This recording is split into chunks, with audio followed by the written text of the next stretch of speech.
detective with the NYPD. John Beza, good to see you. Thanks for coming. Does that make sense to you, as just discussed, that the people at the gas station today are talking about one thing and that Chief Moose is talking about another entirely? Yes, it does make sense, and I tend to agree with you and agree with your assessment of that situation.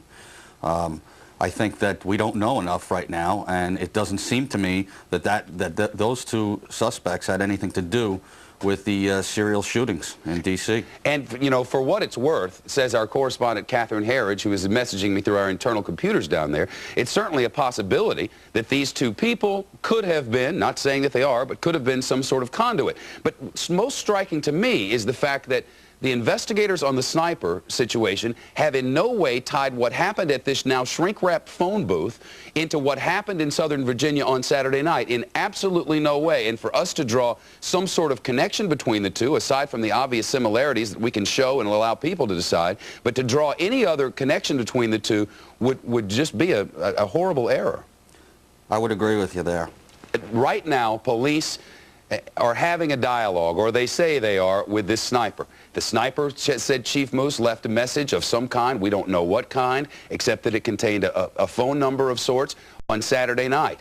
He asked that please respond to us at the number which you provided. Then today Chief Moose came forward and said, we have received your response and we are working on one of our own. It seems as if, at least, they have something going here that could be seen as nothing other than positive. I do. I think I believe that. I think it's encouraging.